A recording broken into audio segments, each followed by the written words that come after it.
Assalamualaikum warahmatullahi wabarakatuh. Di video kali ini saya akan membahas lagi seputar aplikasi pinjaman online.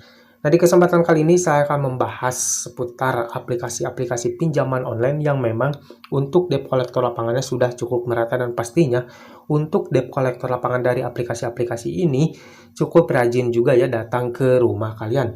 Buat kalian yang mungkin sering menanyakan tentang keberadaan debt collector lapangan dari aplikasi-aplikasi pinjaman online, kalian simak video ini ya agar kalian itu tidak bertanya-tanya lagi, dan kalian juga tidak takut lagi ya ketika ada debt collector lapangan yang datang ke rumah kalian. Kalau memang kalian tuh sudah tahu bahwa untuk aplikasi ini tuh ada debt collector lapangannya, jadi kalian bisa mempersiapkan mental kalian ya sebelum debt collector lapangan tersebut itu datang ke rumah, karena tidak perlu ada yang ditakuti ya dengan yang namanya kunjungan debt collector lapangan. Dan di video kali ini juga saya bukan berniat untuk menakut-nakuti kalian yang mungkin mengalami keterlambatan atau gagal bayar di aplikasi-aplikasi yang akan saya sebutkan kali ini ya. Namun ini sebagai informasi saja agar kalian bisa mempersiapkan mental kalian ya, yang mungkin kalian sudah mengalami keterlambatan dalam waktu yang cukup lama di aplikasi-aplikasi ini. Jadi memang untuk di aplikasi-aplikasi ini tuh sudah ada debt collector lapangannya dan juga sudah cukup merata. Lalu aplikasi apa saja kah? Simak video ini sampai habis.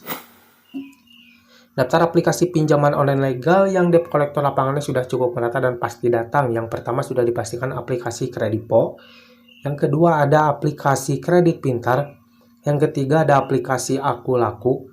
Yang keempat ada aplikasi Tunaiku. Yang kelima ada aplikasi Home Credit Indonesia. Nah guys, inilah dia 5 aplikasi pinjaman online legal yang memang debt collector lapangannya sudah cukup merata dan sudah dipastikan akan datang ke rumah nasabah-nasabah yang mengalami keterlambatan atau gagal bayar ya.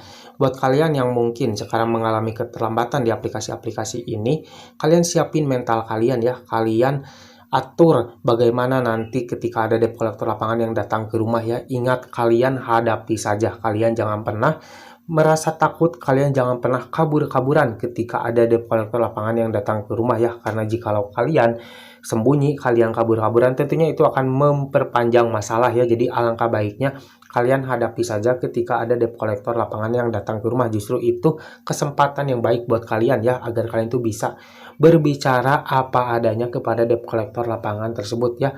Kalian berbicara jujur saja bahwasanya memang kalian itu sudah tidak sanggup untuk membayar tagihan kalian di aplikasi tersebut ya. Dan kalian juga ceritakan kendala-kendala apa saja yang kalian alami hingga kalian menyebabkan yang namanya keterlambatan di aplikasi tersebut ya. Jadi jikalau kalian sembunyi, kalian kabur-kaburan, tentunya si debt collector lapangan itu akan terus datang di kemudian hari ya, karena belum pernah ketemu sama kalian. Jadi jikalau ada ya kalian langsung hadapi saja, jangan sampai kalian kabur-kaburan ya. Dan jikalau memang kalian itu jujur dan berbicara apa adanya kepada mereka, tentunya ketika mereka mungkin di kemudian hari ingin datang lagi ke rumah kalian, mungkin mereka berpikir-pikir lagi bahwasannya dari pihak nasabah tersebut itu juga sudah berbicara apa adanya bahwasanya dia itu tidak sanggup untuk membayar tagihannya ya. Jadi pikir mereka ya buang-buang waktu, buang-buang bensin juga kalau harus datang lagi ke rumah si nasabah tersebut. Percuma kalau memang si nasabah tersebut itu tidak membayar tagihannya. Jadi alangkah baiknya ketika ada debt collector lapangan yang datang ke rumah ya, kalian berbicara jujur apa adanya kepada mereka.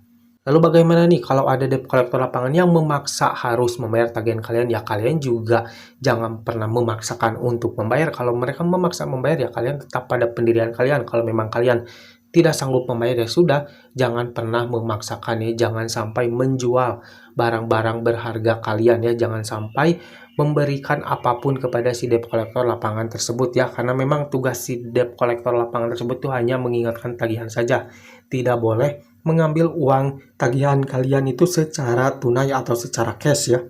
Dan satu hal yang perlu kalian lakukan adalah kalian jangan pernah menjanjikan tanggal pembayaran kepada mereka, karena banyak nih dari nasabah-nasabah yang dikunjungi oleh debt collector lapangan yang sering berkata bahwasannya akan membayar tagihannya di kemudian hari. Contoh mungkin di hari Jumat tanggal sekian ya, karena mungkin si nasabah tersebut itu ingin cepat-cepat si DC tersebut itu pergi dari rumahnya ya. Nah, kalian jangan pernah melakukan hal tersebut ya. Jikalau kalian menjanjikan tanggal pembayaran atau hari pembayaran, tentunya itu akan memicu si debt collector lapangan itu datang lagi ke rumah kalian ya.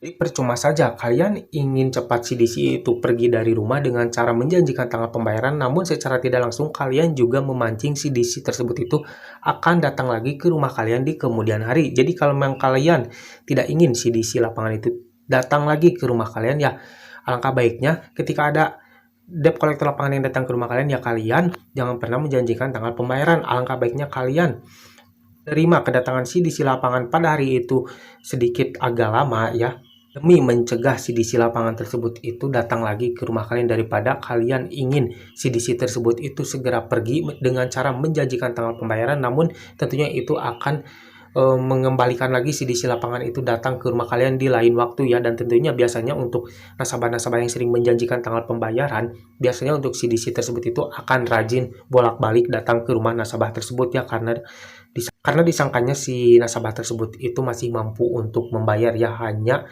mungkin meminta waktu saja. Jadi kalau memang kalian sudah tidak sanggup membayar, ya sudah, katakan sudah tidak sanggup lagi untuk membayar tagihannya.